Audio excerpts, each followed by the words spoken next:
ब्राह्मणों का चरित्र रहा हुआ है एसिमिलेशन का। ब्राह्मणों का चरित्र क्या रहा हुआ है?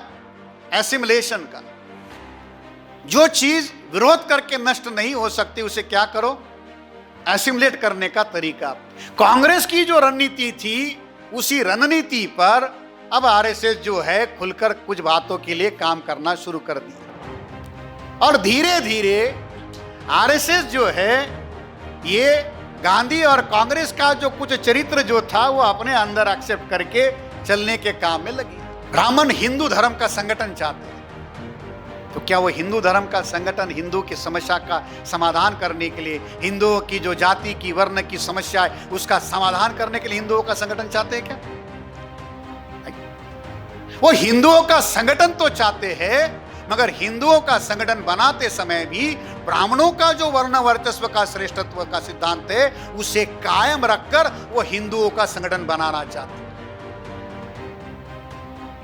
वो हिंदुओं को संगठित तो करना चाहते हैं, करने के काम में भी लगे हुए हैं, मगर उनके लिए संकट सबसे बड़ा अवरोध ये है कि वो हिंदुओं को संगठित करते समय भी उन्हें इस बात की पक्की व्यवस्था ये करनी है कि जो सर्वोच्च स्थान जो ब्राह्मणों का बना हुआ है वो कायम बना रहे, इसमें किसी प्रकार की कोई सेकंड पोजीशन ना। भारत में जुडिशरी हो या सारा सिस्टम हो उसमें ऑलिगार्की को कन्वर्ट कर दिया गया। डेमोक्रेसी की जगह पर एक ऑलिगार्की। भारत के लोकतंत्र को प्रभावित करने के लिए जो लोकतंत्र के जो सर्वोच्च संस्थान है उसके ऊपर ऑलिगार्क या ऑलिगार्की जो है वो थोपी गई है। ऑलिगार्की का मतलब क्या है? कुलीन तंत्र। और ये जो बैठे हुए जो लोग हैं अपने आप को कुलीन मानकर, एक ऑलिगार्क मानकर वो सारा जो तंत्र है उस तंत्र को अपने नियंत्रण में लेकर चलने की बात कर। अधिवेशन का पहला दिन और पहला प्रबोधन सत्र है और उस सत्र की गंभीरता आप लोगों को समझ में आई होगी। जो विषय साथियों यहाँ चर्चा के लिए लिए गए हैं वो विषय बहुत ज़्यादा प्रासंगिक और हमारे समाज के आंदोलन के रणनीति के दृष्टि से महत्वपूर्ण है। ये जो साथियों विषय जब निर्धारित किए जाते हैं तो उन विषयों के निर्धारण करने के पीछे की एक रणनीति होती है। ये विषय केवल चर्चा के लिए नहीं रखे गए हैं। हमारे सामने जो परिस्थितियां हैं, हम जिस समाज में काम कर रहे हैं उस समाज में प्रतिदिन क्रांति और प्रतिक्रांति की परिस्थितियों को थोपने का काम किया जा रहा है और उस प्रतिक्रांति को थोपने में या उसे प्रस्तापित करने में, या आज हम ये कह सकते हैं कि उस प्रतिक्रांति को पूरी ताकत लगाकर थोपने के काम में दुश्मन लगा हुआ है और उसे एस्टैब्लिश करने के लिए, उस काउंटर रिवॉल्यूशन को एस्टैब्लिश करने के लिए जिन तत्वों को कारक बनाकर या जिन तत्वों के माध्यम से ये प्रतिक्रांति की जा रही है उसको समझना साथियों ये इसके पीछे का मकसद है। दुश्मन बार बार प्रचारित कर रहा है कि नेपाल हिंदू राष्ट्र है। नेपाल को हिंदू राष्ट्र इसीलिए बनाया गया, उसका हिंदू राष्ट्र घोषित करने का केवल और केवल एकमात्र कारण है कि वो बुद्ध की जन्मभूमि है। नेपाल को हिंदू राष्ट्र, वहां हिंदू है या हिंदुओं का राज है इसलिए घोषित नहीं किया जा रहा, वो बुद्ध की जन्मभूमि है। जहां बुद्ध का जन्म हुआ वो बुद्ध की जन्मभूमि है और उस बुद्ध की जन्मभूमि को अगर हिंदू राष्ट्र घोषित कर दिया जाए तो बुद्ध अपने आप क्या हो जाते? हिंदू हो जाते। उनको अलग से हिंदू घोषित करने की जरूरत नहीं पड़ती। भाई नेपाल हिंदू राष्ट्र है ये नेपाल के लोगों ने कहना चाहिए। बड़े आश्चर्य की बात, नेपाल के लोग नहीं कह रहे। ये कौन कह रहा है? जो नेपाल के नहीं वो कह रहे हैं। भाई नेपाल के लोगों को पूछा जाए कि भाई आपका राष्ट्र हिंदू राष्ट्र है क्या, वो नहीं कह रहे। वो तो ये कह रहे कि संविधान ने इसे सेकुलर घोषित कर दिया है और मूलतः ये मूल निवासियों का, मूलतः ये गण संस्थाओं का राज रहा है। ये पूरा प्रदेश जो है ये गणतंत्रात्मक व्यवस्था का प्रदेश रहा हुआ है और ये मूल निवासियों का राष्ट्र है। बुद्ध और महावीर ये मूल निवासियों की विरासत है, केवल बौद्धों की विरासत नहीं है। बहुत बार क्या होता है कि हम विरासत के मामले में भी बहुत ज्यादा चूजी हो जाते हैं। बुद्ध और महावीर जो है ये पूरे भारतवर्ष की, पूरे मूल निवासियों की ये विरासत है, और उसी विरासत को सिंधु घाटी की सभ्यता और एक गण संस्था हमारे अपनी विरासत है। ये किसी व्यक्ति विशेष या धर्म विशेष की विरासत नहीं है। इसलिए किसी भी विरासत को अगर हम जाति और धर्म के साथ अगर जोड़कर सोचने की कोशिश करते हैं तो हम उस विरासत को संकुचित करते हैं, उसकी जो प्राण है, उसका जो मूल तत्व है, उसको हम लोग मर्यादित करने का काम करते हैं। इसलिए इन चीजों से बचने की जरूरत है। नेपाल का समाज परिवर्तन की दिशा में 3 बार गुजर चुका है, मगर तीनों बार नेपाल में सत्ता परिवर्तन हुआ मगर व्यवस्था परिवर्तन नहीं हुआ। वहां के शासक वर्ग का नियंत्रण, चाहे राजतंत्र हो, चाहे कम्युनिस्टों का राज हो, या संविधान और चुनाव के बाद में भी वो बना हुआ है, क्योंकि भारत में भी उसी प्रकार की व्यवस्था है जो नेपाल में भी है। और इन चीजों को बदलने का एक ही तरीका है, उसकी मौलिक संरचना में परिवर्तन करना, और वो तभी संभव होगा जब यहाँ मूल निवासियों का अपना राष्ट्रवाद हम लोग समाज में प्रस्थापित करने के कामयाब उस दिशा में आगे बढ़े। आज का जो विषय दिन भर हम लोगों ने जो चर्चा में रखे हुए हैं साथी, वो उसी लाइट में रखे हुए हैं कि ये जो हमारी लड़ाई है, उस लड़ाई को जो अवरोध आ रहे हैं, उन अवरोधों की चर्चा करने के लिए साथियों हम लोगों ने ये विषय रखा। आरएसएस को 100 साल पूरे हुए और उन 100 सालों के कार्यक्रमों का सरकारी तौर पर इस देश में सरकारी तौर पर उसका प्रोपेगेंडा भी किया गया। आरएसएस करता, उसमें कोई दूरी बात नहीं होती। सरकारी तौर पर आरएसएस के इस 100 साल के कार्यक्रमों का प्रोपेगेंडा किया गया, और उस प्रोपेगेंडा के तहत बहुत सारी बातें जो है मोहन भागवत और उनके द्वारा कही गई।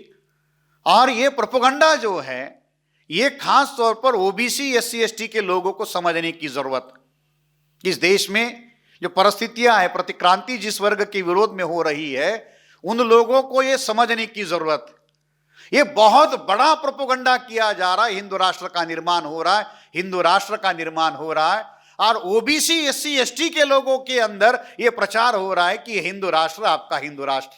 तो जिस वर्ग के विरोध में ये प्रतिक्रांति हो रही है, उस वर्ग को इस बात का अंदाजा नहीं है। वो ये मानकर चल रहा है कि ये जो हो रहा है ये उसके लिए हो रहा है, नहीं। और उसको उस बात की जानकारी देना ये हमारा काम है। अज्ञानी होना बुरी बात नहीं है, अज्ञानी रहना बुरी बात, और अज्ञानी रखना षड्यंत्र है। अज्ञानी होना बुरी बात नहीं है, किसी चीज का ज्ञान नहीं है, किसी चीज का बोध नहीं है, ये कोई बुरी बात नहीं, उसमें किसी को शर्म महसूस होने की बात नहीं है। मगर अज्ञानी बने रहना, ज्ञान मिलने की संभावना होने के बाद में भी अपने आप को अज्ञानी बने रहना बाय चॉइस, ये अपराध है। और किसी को ज्ञान मिलने से रोकना ये षड्यंत्र है। बैकवर्ड क्लासेस के लोगों को, शेड्यूल कास्ट के लोगों को, ट्राइब के लोगों को इस बात को सेंसिटाइज होने की जरूरत है, इन चीजों को समझने की जरूरत है कि उनके साथ में ये चीजें कौन और किस तरीके से कर रहा है। और इसीलिए साथियों ये जो डिस्कोर्स हमने यहां चर्चा में रखा हुआ है, 3 सब्जेक्ट जो है एक दूसरे के साथ जुड़े हुए हैं। चंद्रचूड़ और बाबरी मस्जिद के साथ में बहुत सारे लोगों को सवाल पड़ा होगा कि भाई इसमें आदिवासी का क्या संबंध। भाई चलो बाबरी मस्जिद और राम मंदिर का मामला है, मोहन भागवत और इसका मामला है, तो बीच में आदिवासियों का सब्जेक्ट कैसे आया। उड़ीसा में ट्राइबल लोगों को बड़े पैमाने पर पिछले सालों से, जैसे द्रौपदी मुर्मू को राष्ट्रपति बनाया गया, एक आदिवासी को उठाकर देश का राष्ट्रपति बनाया गया। आज सरकार का अगर पोर्टफोलियो आप देखेंगे, कैबिनेट और स्टेट मिनिस्ट्री अगर उठाकर देखेंगे, 8 मिनिस्टर शेड्यूल ट्राइब के हैं। देश के इतिहास में पहली बार माइनॉरिटी मिनिस्ट्री जो है ट्राइबल को दी गई है। शायद आपने पढ़ा होगा या नहीं होगा, मैं नहीं जानता, मगर देश में जो माइनॉरिटी मिनिस्ट्री होती है, वो माइनॉरिटी मिनिस्ट्री जब से बनी तब से ये मानकर चला गया था कि ये मुसलमानों की है। कि पहली बार भारत में माइनॉरिटी मिनिस्ट्री जो है एक ट्राइबल को दी गई है। किरण रिजिजू जो है ये बुद्धिस्ट है और ट्राइबल है। एक ट्राइबल को बुद्धिज्म के नाम पर माइनॉरिटी मिनिस्ट्री का इंचार्ज बनाया गया। ये बहुत बड़ा शिफ्ट है। राष्ट्रपति द्रौपदी मुर्मू को बनाया गया। 8 मिनिस्टर शेड्यूल ट्राइब के हैं। 47 सीटें शेड्यूल ट्राइब की रिजर्व है और उन 47 सीटों में से 25 सीटों पर बीजेपी के मेंबर ऑफ पार्लियामेंट चुनकर आए हुए। तो ट्राइबल्स का बहुत बड़े पैमाने पर हिंदुआइजेशन, ब्राह्मणाइजेशन किया जा रहा है। और आदिवासियों को जो हिंदू नहीं है, संविधान उनको हिंदू नहीं मानता, इस देश का कानून उनको हिंदू नहीं मानता, उन्हें हिंदुत्व का आधार बनाकर उनके हाथ में हिंदुत्व देकर उनको सामने लाया जा रहा है। बहुत सारी चीजें एक साथ समांतर चल रही है और उस बात को हम लोगों को समझने की जरूरत है। इसीलिए साथियों, हमने जो ये सब्जेक्ट लिखा, आपको जो पॉम्पलेट दिया गया, आपने उसको पढ़ा भी होगा कि उसके पीछे क्या चीजें जुड़ी हुई है। बैकवर्ड क्लासेस के लोगों को, शेड्यूल कास्ट के लोगों को, ट्राइब को ये क्यों जानने की जरूरत है? मंडल कमीशन की लड़ाई को 35 साल से ज्यादा समय हो गया। राम मंदिर बना, उस राम मंदिर की पहली ईंट, अभी तो ये सुप्रीम कोर्ट के आदेश के बाद बना, 9 नवंबर 1989 को राम मंदिर के पहली ईंट रखी गई। बाबरी मस्जिद गिराने के 3 साल पहले एक प्रतीकात्मक राम मंदिर बनाया गया कार सेवकों के द्वारा, विश्व हिंदू परिषद के द्वारा, 9 नवंबर 1989 को। और ये जो राम मंदिर का प्रतीकात्मक निर्माण किया गया, उस प्रतीकात्मक निर्माण की ईंट रखने का श्रेय बिहार को दिया गया। बिहार का संबंध क्या है इन चीजों से? और वो भी किसी पंडित, किसी भूमिहार, किसी ठाकुर को नहीं, कमलेश्वर चौपाल, तुम्हारे बिहार के साथी होंगे वो जानते होंगे, कमलेश्वर चौपाल जो है एक शेड्यूल कास्ट की व्यक्ति, उसके हाथों से राम मंदिर की ईंट रखी गई। ईंट किसके हाथों से रखी गई? मोहन भागवत के हाथों से नहीं, किसी संघ के व्यक्ति के हाथों से नहीं, एक शेड्यूल कास्ट के व्यक्ति कमलेश्वर चौपाल, उसके हाथों से 9 नवंबर 1989 को पहली ईंट बाबरी मस्जिद के गिराने के 3 साल पहले राम मंदिर के लिए रखी गई। और बराबर 30 साल बाद, तो पहले एक फिल्म देखी होंगी आपने 20 साल बाद, इसमें थोड़ा 10 साल ज्यादा बढ़ गए, 30 साल हो गए। और 30 साल बाद 9 नवंबर 1989 के 30 साल बाद 9 नवंबर 2019 को सुप्रीम कोर्ट ने राम मंदिर का फैसला सुनाया। डॉक्टर साहब, चीजें हवा में नहीं होती। राम मंदिर के फैसले का मुहूर्त जजेस ने नहीं निकाला था। ये जो फैसला सुनाया गया राम मंदिर का, वो कौन से तारीख को सुनाया गया?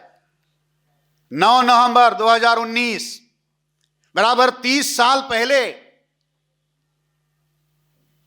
राम मंदिर का प्रतीकात्मक निर्माण किया गया था। उसी तारीख को सुप्रीम कोर्ट फैसले सुना रहा है। तो क्या ये फैसला सुनाने का मुहूर्त सुप्रीम कोर्ट ने अपने रोस्टर के आधार पर डिसाइड किया होगा? तो चंद्रचूड़ ने जो बयान दिया, ये कोई बयान जुडिशरी का जो बयान आया, चीफ जस्टिस का जो बयान आया, वो बयान अपने आप में कोई बहुत बड़ा विवाद पैदा करने वाला बयान नहीं है। वो तो उसी लाइन पर है, जो लाइन जो बनाई गई है वो बस उस लाइन पर चल रहे हैं और अपनी बातों को कह रहे। 26 नवंबर को प्रधानमंत्री संविधान दिन का कार्यक्रम करते हैं और संविधान दिन के कार्यक्रम के मौके पर, अभी कल की बात है 26 नवंबर की, आपने देखा होगा, कहते संविधान ही सबसे बड़ा धर्म है, संविधान को घर घर में पहुंचाना है, बाबा साहब और संविधान की जय जयकार वो करते हैं। और एक दिन पहले 25 नवंबर को वही प्रधानमंत्री अयोध्या में आकर राम ध्वज जो है वो मंदिर पर चढ़ाने का काम करते। एक दिन पहले वो राम के मंदिर पर ध्वज चढ़ा कर आ जाते हैं और दूसरे दिन किसकी बात करते हैं? संविधान की बात करते हैं। हम लोगों को चीजों को समझने की जरूरत है। संदर्भों के साथ अगर आप समझोगे तो उन चीजों को समझना आसान होगा।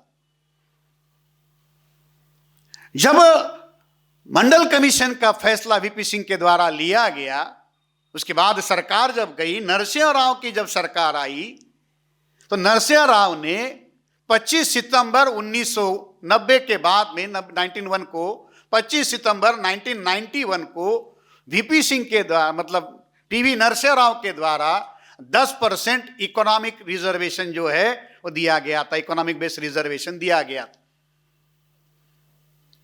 25 सितंबर 1991 को, जो सुप्रीम कोर्ट ने मंडल कमीशन के जजमेंट में उसे खारिज किया था। नरसिंह राव ने भी 25 सितंबर का मुहूर्त कब निकाला? एक साल पहले 25 सितंबर को ही आडवाणी ने सोरठी सोमनाथ से रथ यात्रा शुरू की थी। सारी चीजों का संदर्भ जुड़ा हुआ। राम मंदिर की नींव रखी गई 5 अगस्त को। आर्टिकल 370 कैंसिल किया गया 5 अगस्त को। उसके 2 दिन बाद 7 अगस्त को मंडल कमीशन की रिपोर्ट लागू हुई थी। तो जिन बैकवर्ड क्लासेस के लोगों के विरोध में ये चीजें हो रही है, उन लोगों को, शेड्यूल कास्ट के लोगों को, ट्राइब के लोगों को, उनके साथ क्या हो रहा है, डे लाइट उनके साथ ये चीजें हो रही है, उनको खबर ही नहीं। साथियों, बैंकरप्ट होना, आपके पास पैसा ना होना, कंगाली होना, ये बहुत बड़ी समस्या नहीं है। बैंकरप्सी से आदमी बाहर निकल सकता है, डिमोनेटाइजेशन से हम लोग बाहर निकले, मगर आपके पास अगर इंफॉर्मेशन की बैंकरप्सी है, उसमें भी अगर आपका डिफिशियंसी है तो क्या होगा? जानकारी के लेवल पर भी अगर हमारे पास कुपोषण हो तो क्या होगा? एक होता है शरीर का कुपोषण, उसकी इफिशियंसी होती है, वो विटामिन से या बाकी चीजों से पूरी की जा सकती है। मगर डेमोक्रेसी के समाज में, एक सभ्य लोक समाज में, अगर जानकारी की भी कमी आपके पास रही, इंफॉर्मेशन की भी कमी हमारे पास रही, उसे कैसे पूरा करेंगे? बैंकरप्सी से भी ज्यादा खतरनाक होती है इंफॉर्मेशन का लैक होना, उसकी कमी होना। हमारे समाज में तो इंफॉर्मेशन की कमी है, डिल्यूजन है, इल्यूजन है। और उस समाज में आपको जब ये चीजें लेकर जानी है, उनको ये चीजें समझानी है, तो आपके पास बहुत क्लिस्टर क्लियर विजन होना चाहिए। क्योंकि जब भी आप बात करोगे, जो भी बात आप लोगों को समझाना चाहोगे, तो उससे आपका मकसद जो है, आपका जो पर्पस है, वो हल होना चाहिए। मोहन भागवत के द्वारा जो बार बार जो बयान दिए गए, वो बयान किस संदर्भ में थे? इस्लाम को लेकर, मुसलमानों को लेकर जो बयान दिए गए कि इस्लाम भारत की भूमि का अविभाज्य अंग है, हिंदू और मुसलमानों का डीएनए एक है। कल तक जो मुसलमानों को विदेशी कह रहे थे, अब वो कह रहे उनका डीएनए एक है। हिंदू बिना मुसलमानों के अधूरा है। हिंदू जो है या हिंदुत्व जो है, ये बिना मुसलमान और इस्लाम के अधूरा है। और हिंदुत्व इस्लाम विरोधी नहीं है, तो ये उल्टी गंगा जो है, ये क्यों बह रही है? ये जो उल्टी गंगा जो बह रही है, ये क्यों बह रही है?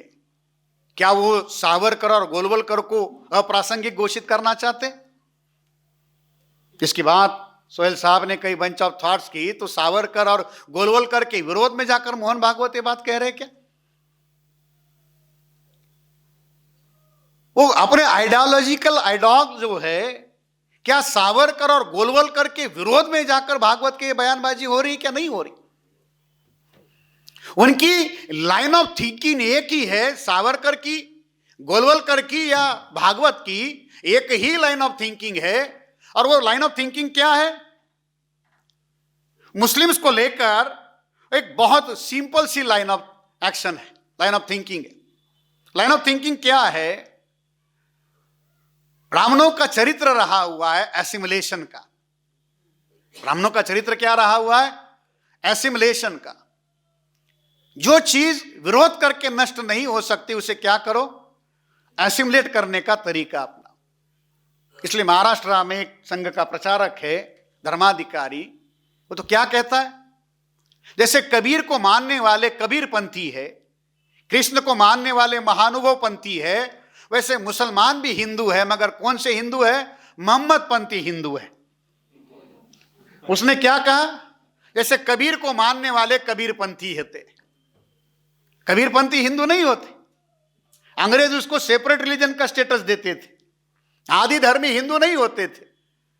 तो प्रचारक क्या कहता था कि जैसे कबीर को मानने वाले कबीरपंथी हिंदू है, कृष्ण को मानने वाले जो है, महाराष्ट्र में महानुभव पंथ चलता है तो वे महानुभव पंथी है, वैसे ये मुसलमान भी जो है कौन है?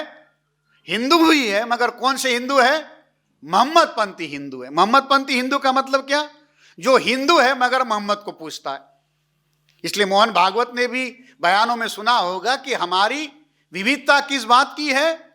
उपासना की पद्धति को लेकर विविधता है, और कोई मतभेद नहीं है। केवल उपासना का मामला हमारा अलग है। हम मूर्ति पूजा करते, वो मूर्ति पूजा नहीं करते, वो भी। सावरकर और गोलवलकर और ये लोग जो है ये किस लाइट पर बात कर रहे हैं? उसका एक सिंपल सा तरीका है साथ, पॉलिटिकल सबऑर्डिनेशन। दोनों का जो लाइन है वो क्या है? Political subordination. मुस्लिम्स जो है इसे पॉलिटिकली सबऑर्डिनेट किया जाए, उसका राजनीतिक जो वर्चस्व है या राजनीतिक जो मूल्य है उसे सबऑर्डिनेट किया जाए, उसे अपने अधीन लिया जाए। और कल्चरल एसिमिलेशन, सावरकर की जो बात थी वो यही थी, और मोहन भागवत अभी जो कह रहे उसमें कोई अंतर नहीं है। पॉलिटिकल सबऑर्डिनेशन का मतलब क्या है? मुसलमान चलेंगे, मुसलमानों की पहचान चलेगी, मगर मुसलमानों की राजनीति नहीं चलेगी। सिंपल बात जो मैं, क्योंकि बहुत ज्यादा कॉम्प्लिकेट करके हम इसको नहीं चलाएंगे। मोहन भागवत के बयान का अर्थ क्या है? मुसलमान चलेंगे मगर मुसलमानों की राजनीति नहीं चलेगी। मुसलमान संख्या के रूप में चाहिए, जैसे आर्मी में एक रैंक एंड फाइल होता है, एज एन फाइल मुसलमान चलेंगे, मुसलमानों के वोट चलेंगे, मगर मुसलमानों की कोई पॉलिटिकल रिप्रेजेंटेशन या पॉलिटिकल लीडरशिप हमें एक्सेप्ट नहीं होगी। तो मुसलमान चाहिए, तो कौन सा मुसलमान चाहिए? सबऑर्डिनेट होकर चलने वाला मुसलमान जो है उसको लेकर चलने की बात है। उसे सबऑर्डिनेट किया जाए, कल्चरली उसे एसिमिलेट किया जाए, और उसे कल्चरली एसिमिलेट करने के लिए एक सिद्धांत रखा सावरकर ने।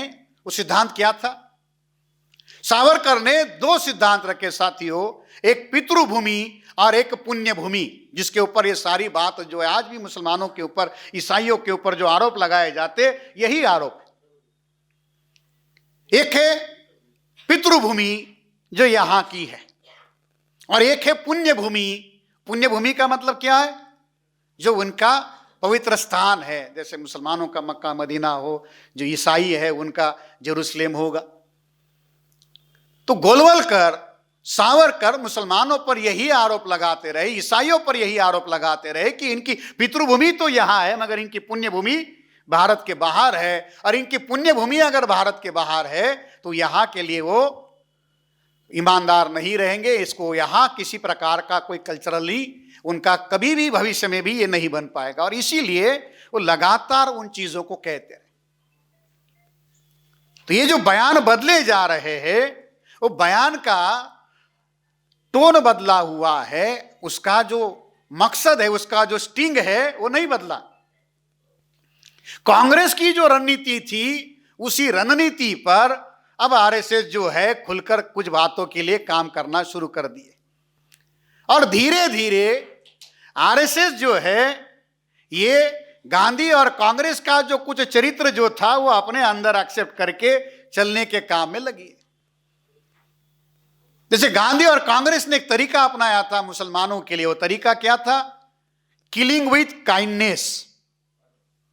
जो तरीका क्या था? Killing with kindness.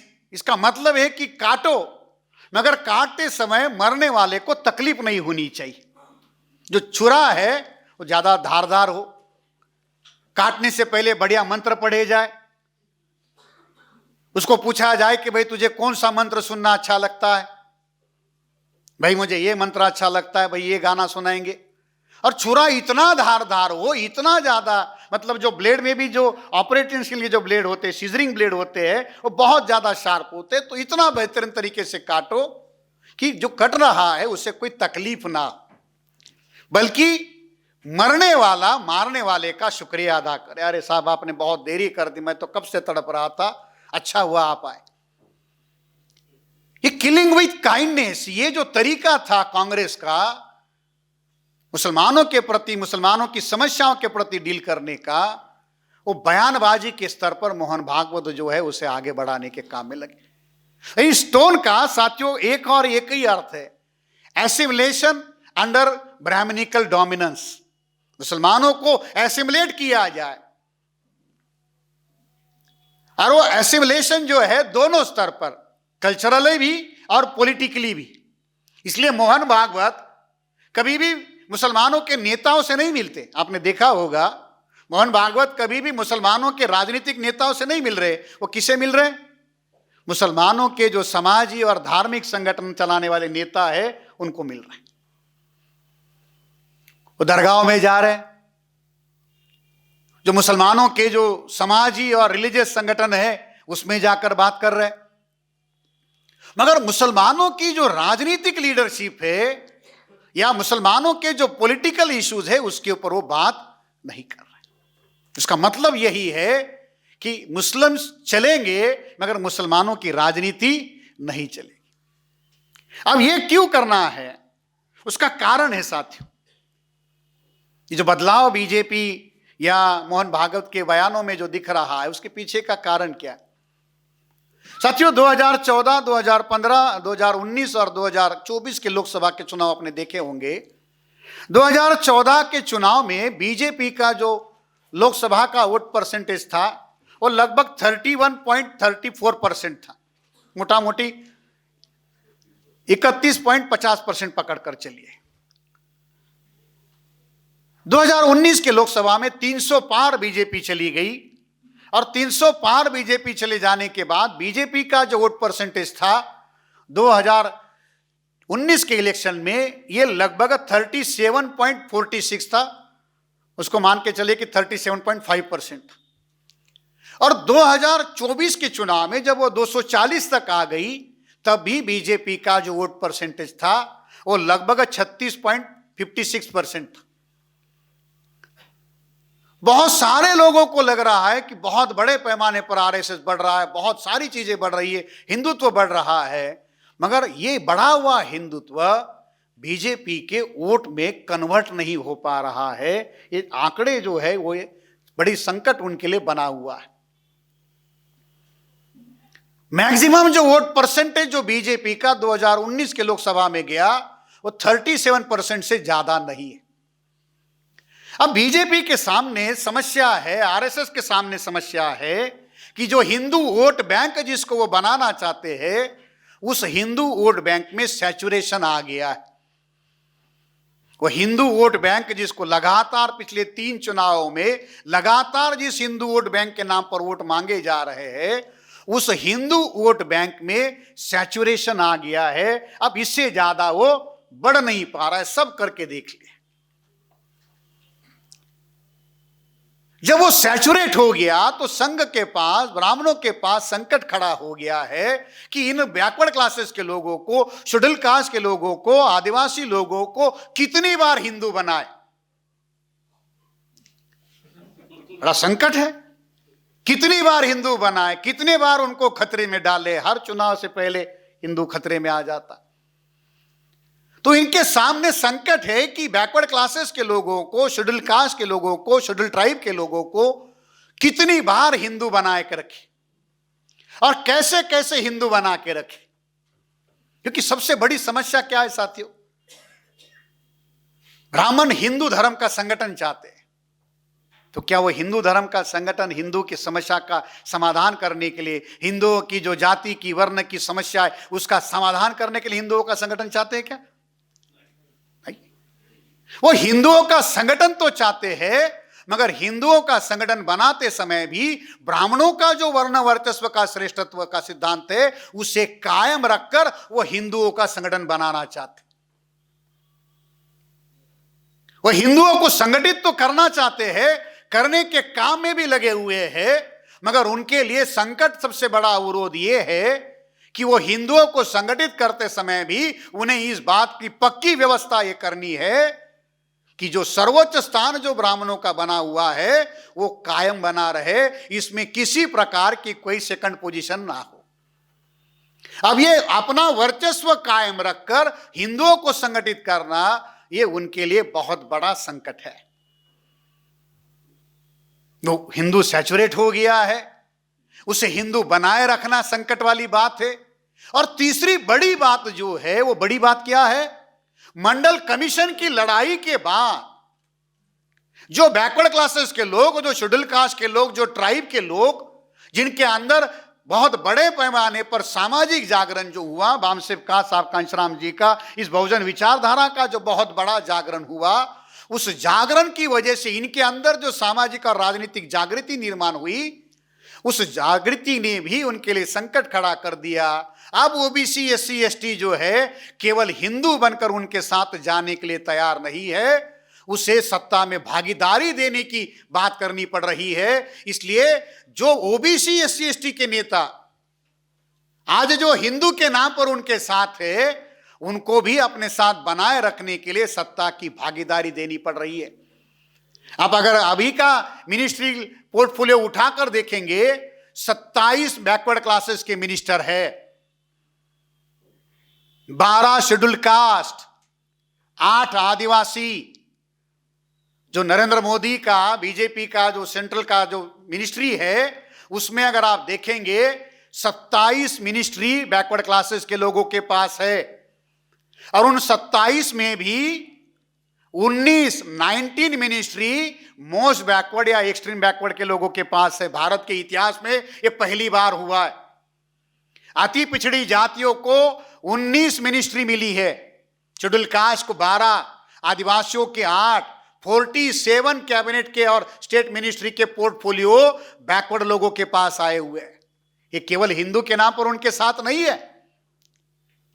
तो ये जो दूसरा संकट खड़ा हुआ, जो राजनीतिक जागृति बैकवर्ड क्लासेस के लोगों के अंदर आई, अब उन लोगों को केवल हिंदू के नाम पर नहीं रखा जा सकता, उन्हें सत्ता बांटनी पड़ी है, भागीदारी देनी पड़ रही है। और सत्ता में रहते रहते इन लोगों की भी अपनी निजी महत्वाकांक्षा बढ़ रही है। और बढ़ते बढ़ते क्या हुआ, अब वो सीधा सत्ता पर अपनी दावेदारी ठोकने के काम में लगे हुए हैं। ये भी बड़ा संकट बना हुआ। तो ये जो सैचुरेशन आ गया हिंदू वोट बैंक का, ये जो सैचुरेशन हो गया, बैकवर्ड क्लासेस को, शेड्यूल कास्ट के ट्राइब को पॉलिटिकली पावर शेयर करने की बारी आई, इससे बड़ा संकट हो गया। अब ये मामला रोकना है या उसे अपने नियंत्रण में लेना है, वोट परसेंटेज लेना है, तो कैसे करें? इसलिए बीजेपी के सामने अपनी सत्ता को कायम रखने के लिए जो विजन 2047 का जो रखा गया है, ये विजन 2047 का मतलब क्या है कि अगले 2047 तक अगर सत्ता में बना रहना है, उसका रास्ता कहां से जाएगा? उसका रास्ता तो ओबीसी एससी एसटी से पहले हो चुका है। अब उनके पल्ले कुछ पड़ने वाला नहीं है। तो उन्होंने देखा कि भाई ये जो 2024 का जो चुनाव हुआ, उस चुनाव में बहुत बड़े पैमाने पर मुसलमान जो खुलकर बीजेपी के विरोध में गए, उस मुसलमानों का जो एक मुश्त वोट जो अपोजिशन पार्टी को गया, उस अपोजिशन पार्टी का वोट जिसके आधार पर आज ये इतना बड़ा मामला जो उनके विरोध में गया, उसको रोकना है। तो एक मुश्त जो मुसलमानों का वोट जो अपोजिशन पार्टी को जाता है, उसे तोड़ा जाए। और तोड़ने के लिए तरीका अपनाया जाए कि उसमें से जो बड़ा सा वर्ग जो मुसलमानों का है, उसे अपने साथ कैसे लिया जा सकता है। और इसीलिए ट्रिपल तलाक की बात जो है ये उठाई गई। इसीलिए बहुत सारे मुसलमानों से जुड़े मसले जो है ये लगाए गए। यही बीजेपी और आरएसएस के लोग थे, जब शाहबानों का मामला आया तो खुलकर विरोध में थे, और वही लोग आप ये कह रहे कि नहीं नहीं हम ट्रिपल तलाक की व्यवस्था करेंगे। जब चंद्रचूड़ के पिताजी वाईडी चंद्रचूड़, इन्होंने जब शाहबानो मामले में सुनवाई की थी, तब यही आरएसएस के लोगों ने इसे भी मुद्दा बनाया था कि राजीव गांधी जो है किस तरीके से मुसलमानों का अपीचमेंट कर रहे हैं, फैसले बदल रहे हैं, सुप्रीम कोर्ट के फैसलों को बदल रहे हैं। जिन लोगों ने शाहबानों के मामले में शाहबानों को जो मिला हुआ इंसाफ था, उसको जब राजीव गांधी ने बदला, उसके लिए लड़ाई लड़ी थी, आज वो दोबारा वही क्या कह रहे हैं, नहीं नहीं ट्रिपल तलाक हम लोग देकर रखें। तो बीजेपी के द्वारा, आरएसएस के द्वारा जो रणनीति बनाई गई है साथियों, ये है कि मुस्लिमों का जो एक मुश्त वोट है। अब अगर भारत की राजनीति का अगर देखेंगे तो भारत में 92 लोकसभा की सीटें हैं जहां मुसलमानों के वोट डिसिसिव फैसले करते हैं। 92 लोकसभा की सीटें। और पिछले 3 चुनावों को भी अगर आप देखेंगे, 2014, 2019 और 2024, इन सीटों पर जो बीजेपी की परिस्थितियां रही है, 14 और 19 और 24 के अंतर पड़ चुका है। तो आरएसएस की यह रणनीति है कि इसमें से तो मुसलमानों का जो एक मुश्त जो वोट है, ये एक मुश्त वोट जो है ये तोड़ा जाए, और तोड़ने के लिए उसके लिए तरीका अपनाया जाए कि मुसलमानों के जो लोअर स्ट्राटा है, पसमानदा जो है, उसके कुछ लोगों को अपने साथ में लेने का या उनके कुछ मुद्दों पर अपने मंचों से बात करवाने की राजनीति या उसकी चर्चा शुरू की जाए। इसके लिए बहुत बड़े पैमाने पर वो भी कोशिश शुरू की जा रही है ताकि एक बड़ा सा हिस्सा अपने समर्थन में शुरू कर दिया जाए। अगर वो उसमें 10-15% भी टोटल जो मुस्लिम पॉपुलेशन है उसमें से अगर वो मानकर चलिए कि 10-20% भी अगर उसमें से कुछ अपने समर्थन में लेने का तरीका अपना सकते हैं, तो भी उनके लिए बड़ी उपलब्धि हो सकती है इस रणनीति पर काम। दूसरी बात यह है, अगर सत्ता में दीर्घकाल बने रहना है तो उसके लिए कंसेंसस जरूरी है।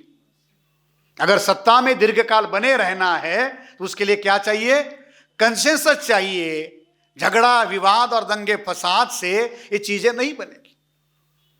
इसलिए मुसलमानों के कुछ एक तबके को अपने साथ में रखने के लिए ये सारी बयानबाजी हो रही है। ये बयानबाजी कैलकुलेटेड है, अपने राजनीतिक चीजों को ध्यान में रखकर है। कहीं कोई टोन नहीं बदला, मतलब जो बोलने का तरीका जो है वो बदला है। उसका मकसद जो है वही है कि मुसलमानों को पॉलिटिकली सबऑर्डिनेट किया जाए, सब्जुगेट किया जाए, और उसको सब्जुगेट करके, सबऑर्डिनेट करके केवल उसे एक रैंक की, मतलब फाइल की तरह, एक कॉमन लेमैन की तरह अपने साथ रखा जाए और उसके राजनीतिक पहचान को, राजनीतिक अधिकारों को इनकार कर दिया जाए। इस मुद्दे पर वो सारी चीजें चल रही और इसी के लेवल पर ध्यान में रखकर ये बयानबाजी मोहन भागवत के द्वारा की जा रही है। कोई उसका हृदय परिवर्तन हुआ है या वो कुछ अपनी चीजों के लिए कर रहे, ऐसी कोई बात नहीं। इसलिए इस बयानबाजी को हम लोगों को समझने की जरूरत है।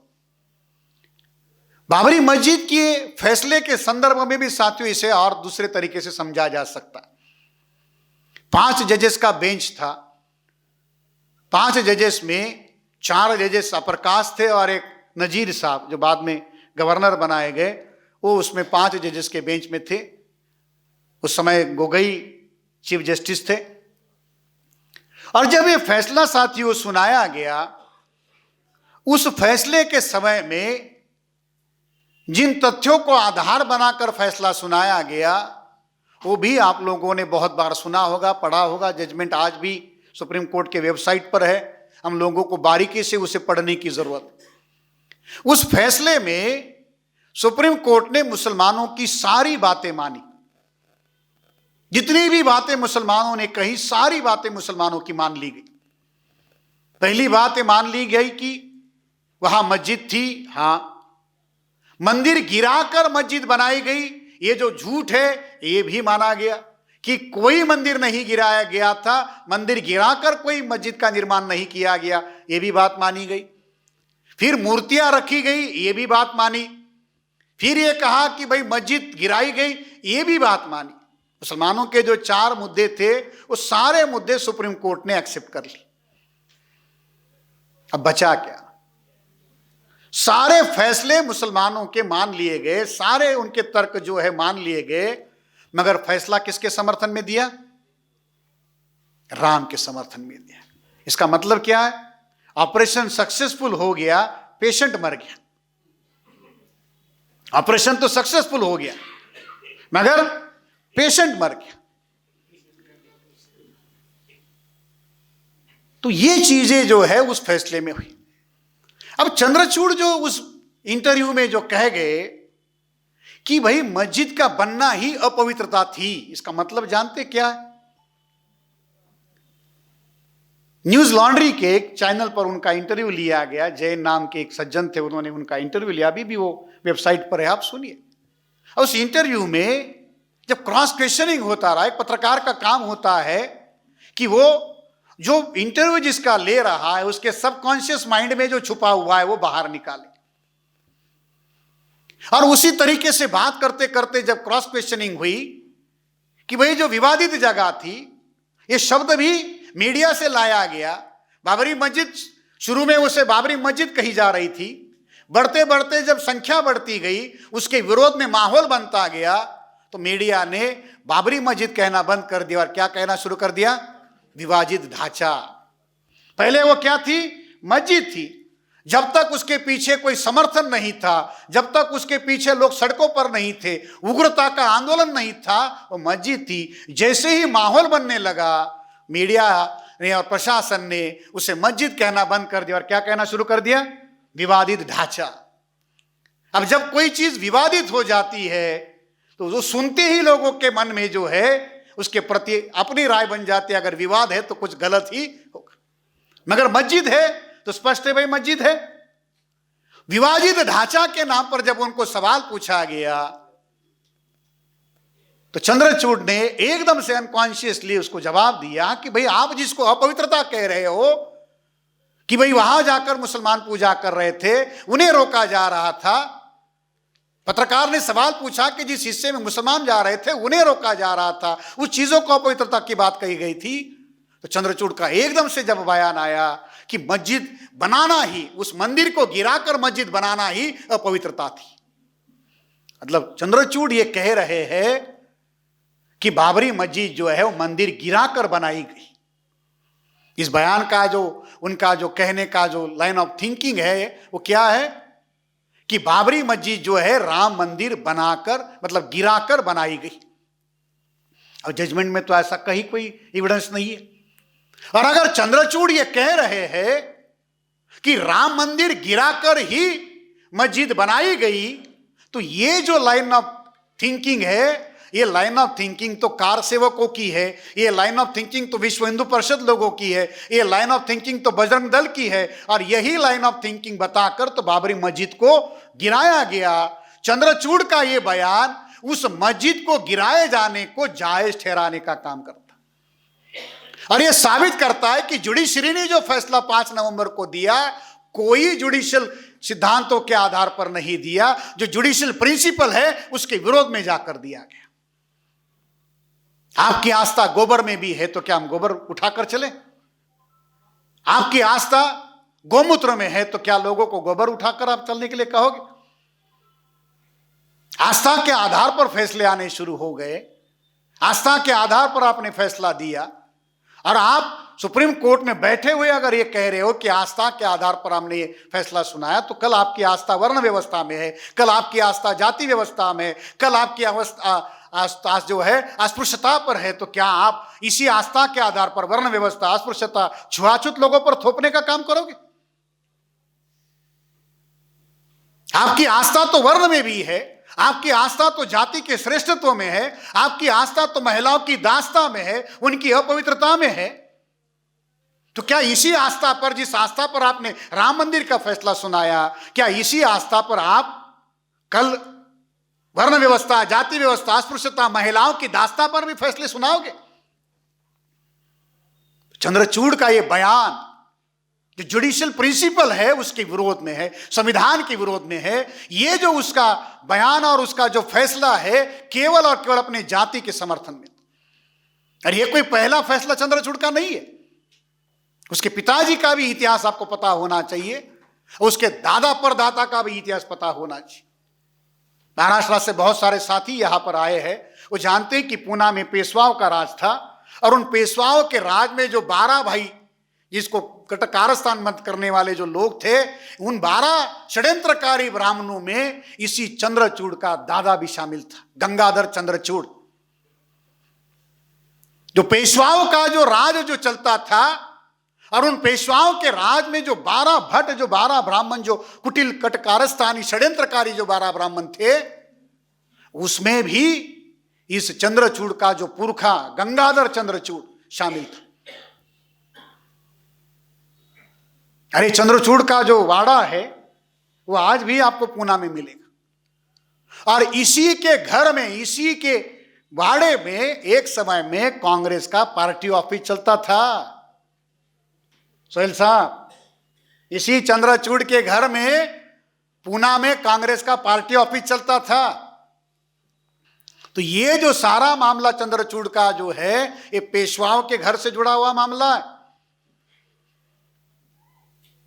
और ये सारा का सारा जो षड्यंत्रकारी जो बयान और ये जो सारी जुडिशरी जो है, असल में क्या है, भारत में जुडिशरी हो या सारा सिस्टम हो, उसमें ऑलिगार्की को कन्वर्ट कर दिया गया। डेमोक्रेसी की जगह पर एक ऑलिगार्की, भारत के लोकतंत्र को प्रभावित करने के लिए जो लोकतंत्र के जो सर्वोच्च संस्थान है, उसके ऊपर ऑलिगार्क या ऑलिगार्की जो है वो थोपी गई है। ऑलिगार्की का मतलब क्या है? कुलीन तंत्र। और ये जो बैठे हुए जो लोग हैं, अपने आप को कुलीन मानकर, एक ऑलिगार्क मानकर, वो सारा जो तंत्र है उस तंत्र को अपने नियंत्रण में लेकर चलने की बात कर रहे हैं। तो इसी वजह से जुडिशरी जो है आपके किसी भी फैसले के लिए तैयार नहीं है। आप जानते, कल लोकसभा में, राज्यसभा के पार्लियामेंट सेशन में सरकार ने ऑन रिकॉर्ड ये बात कही कि इस देश में 5 करोड़ 50 लाख से ज्यादा के केसेस पेंडिंग है। 5 करोड़ 50 लाख से ज्यादा केस पेंडिंग है। साउथ कोरिया के पॉपुलेशन से ज्यादा, दुनिया के 180 देशों का पॉपुलेशन, सुप्रीम कोर्ट में जितने केस पेंडिंग है उससे कम है। 5 करोड़ 50 लाख केस इस देश के जुडिशरी में पेंडिंग है। अब मान के चलिए 2011 में डॉक्टर साहब जब सोशो इकोनॉमिक सर्वे हुआ, तो उस सोशो इकोनॉमिक सर्वे में कहा गया कि भारत में, पूरे भारत में 24 करोड़ परिवार है। देश की उस समय 2011 का जो सेंसस हुआ, लास्ट डाटा हमारे पास वही है, तो 2011 की सेंसस में भारत में 24 करोड़ परिवार थे और केसेस कितने हैं? 5 करोड़ 50 लाख। यानी इसका मतलब जानते हैं आप क्या? हर चौथे परिवार का एक केस सुप्रीम कोर्ट में है, हाई कोर्ट में है, लोअर कोर्ट में है। हर 4 परिवार के पीछे ऑन एन एवरेज 4 या 5 परिवार के पीछे एक केस जो है आपको कोर्ट में चलता हुआ मिलेगा। यानी हर चौथे 5वें परिवार में कोई ना कोई उस कोर्ट कचहरी के चक्कर में उलझा हुआ है। सुप्रीम कोर्ट में 90,000 से ज्यादा केसेस हाई कोर्ट और सुप्रीम कोर्ट के पेंडिंग, और एवरेज पेंडेंसी रेट जो है कोर्ट के केसेस का 35 ईयर से ज्यादा जा चुका है। इतने निकम्मे और नालायक जजेस दुनिया में कहीं नहीं जितने भारत में, जो दूसरों का मेरिट तय करने की बात करते हैं, दूसरों को नालायक घोषित करने का काम करते हैं। ओबीसी एससी एसटी के रिजर्वेशन में वो ये कहते हैं कि आपको रिजर्वेशन नहीं देंगे, आप में मेरिट नहीं है, आप में इफिशिएंसी नहीं है। और ये खुद जो नालायक और निकम्मे जजेस जो बैठे हुए हैं, 5.5 करोड़ केसेस इनकी नालायकी का सबूत है, जो आज भी इस देश के कोर्ट कैंपस में पड़े हुए हैं। कौन ज्यादा नालायक है?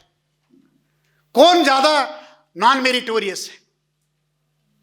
इस देश में सबसे ज्यादा नॉन फंक्शनिंग ऑर्गेनाइजेशन अगर कोई है, नॉन परफॉर्मिंग ऑर्गेनाइजेशन अगर कोई है, मैं तथ्यों के साथ ये कहता हूं, बहस के लिए भी तैयार हूं, वो जुडिशरी है। Non performing organisation, non performing institute अगर कोई है, वो जुडिशरी है। 5.5 करोड़ केसेस इनकी नालायकी की वजह से पेंडिंग है। और उसके बाद में भी वो इस देश के बहुसंख्य लोगों के कामों में, जो राष्ट्र निर्माण का जो काम है, उन सारे कामों में अवरोध पैदा करने का काम कर रहे हैं। और आज इस देश में जो अराजकता फैली जा रही है, उस अराजकता को निर्माण करने में जुडिशरी का भी बहुत बड़ा रोल है। और ये जो चंद्रचूड़ देश से जो जजेस वहां बैठे हुए हैं, वो जजेस ऐसी अराजकता पैदा करने के लिए सारा सिस्टम उनके लिए काम करने के लगे हुए हैं। कभी सीजेआई सूर्यकांत, अभी जो वर्तमान सीजेआई है, उन्होंने एक मंदिर के फैसले में फैसला सुनाते हुए कहा कि इस देश के लोग भगवान को भी विश्राम करने नहीं देते, 1 मिनट का भी भगवान को आराम करने नहीं देते, वीआईपी दर्शन के लिए उनको भी जगाने का काम करते। भाई भगवान पैदा ही हुए लोगों की सेवा करने के लिए, आराम करने के लिए भगवान थोड़ी पैदा हुए। भगवान ने धरती पर जन्म किस लिए लिया? सबके कल्याण के लिए। तो भगवान को आराम की जरूरत क्यों है भाई? जिसने जन्म ही हमारे कल्याण करने के लिए लिया, सुप्रीम कोर्ट कहता है नहीं नहीं तुम्हें आराम करने देंगे। इस देश में क्या चल रहा है जुडिशरी के लेवल पर, उसको समझने की जरूरत है। तो भागवत जो कह रहे हैं, चंद्रचूड़ जो कह रहे हैं, उसकी लाइन में कहीं कोई अंतर नहीं है। और तीसरी बात जो इसके साथ जो जुड़ी हुई है आदिवासियों की, उसको मैं आपको साथियों बताता हूं कि कैसे एक दूसरे के साथ जुड़ी है। ये हमारे वायडा साहब नहीं आए, उन्होंने अपना स्पीच लिखकर भेजा है। 3 शब्द आपने सुने होंगे, जल, जमीन और जंगल। ये जल, जमीन और जंगल, ये 3 शब्द हम लोगों ने आदिवासियों के नाम तक ही सीमित कर दिए। हमने ये मान लिया कि ये जल, जमीन और जंगल केवल आदिवासियों का है, इससे हमारा कोई लेना देना नहीं। क्या ओबीसी, एससी और दूसरे लोगों को जल, जमीन और जंगल की जरूरत नहीं है? क्या केवल आदिवासियों को ही जल, जमीन और जंगल की जरूरत है और बाकी जो नॉन आदिवासी लोग हैं उन्हें जल, जमीन और जंगल की जरूरत नहीं है? साथियों, जमीन केवल जीने के लिए नहीं, मरने के लिए भी लगती है। जमीन केवल जिंदा रहने के लिए नहीं, मरने के लिए भी लगती है। कि मरने के बाद अगर किसी को जलाना है, दफनाना है, उसके लिए भी जमीन लगती है। इस देश में एट्रोसिटी का एक बहुत बड़ा कारण मरने के बाद हमारे लोगों के साथ उसे जलाने के लिए भी जमीन नहीं दी जाती। आपको जानकारी होगी, अकेले गुजरात में 2000 गांव ऐसे हैं जहां शेड्यूल कास्ट के लोगों के पास अपनी दफन भूमि या अपनी शमशान भूमि नहीं है। भारत के लाखों गांव ऐसे हैं जहां आज भी शेड्यूल कास्ट के लोगों के पास अपना शमशान नहीं है। आप अपने जिले का, अपने तहसील जहां रहते वहां सर्वे कीजिए कि कितने गांवों में शेड्यूल कास्ट के लोगों के पास अपनी खुद की शमशान भूमि है। अरे जहां मरने के बाद में भी लोगों को दफनाने के लिए संघर्ष करना पड़ता हो, उसके लिए भी सड़कों पर उतरना पड़ता हो, उस देश में जल, जमीन और जंगल केवल आदिवासियों तक सीमित रखकर आप उस समस्या से अपने आप को बाहर निकालना चाहोगे, क्या होगा आपके साथ? और वो जो जमीन आदिवासियों की है उसके साथ में भी क्या हो रहा है?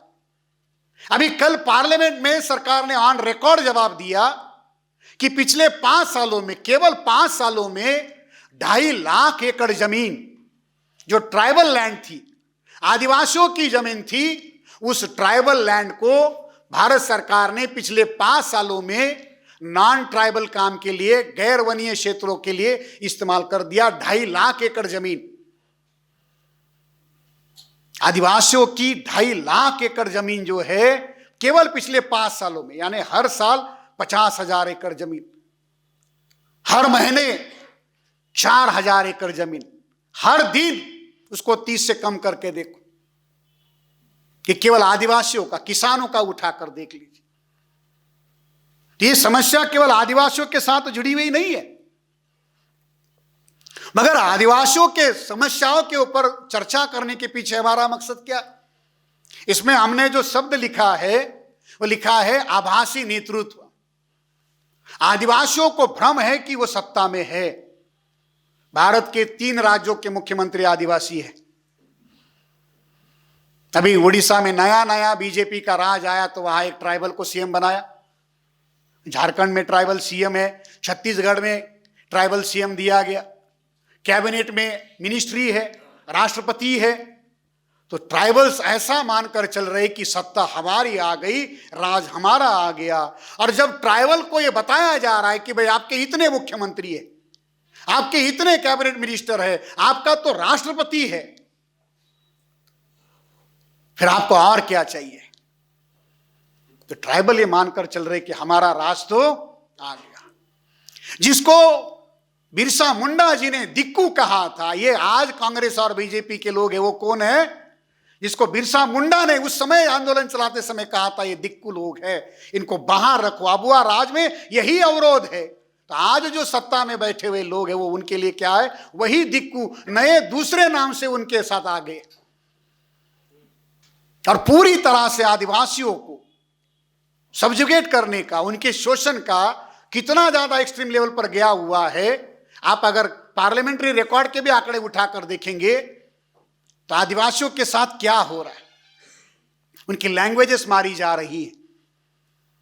सबसे पहले आदिवासियों की लैंग्वेज खत्म की जा रही है।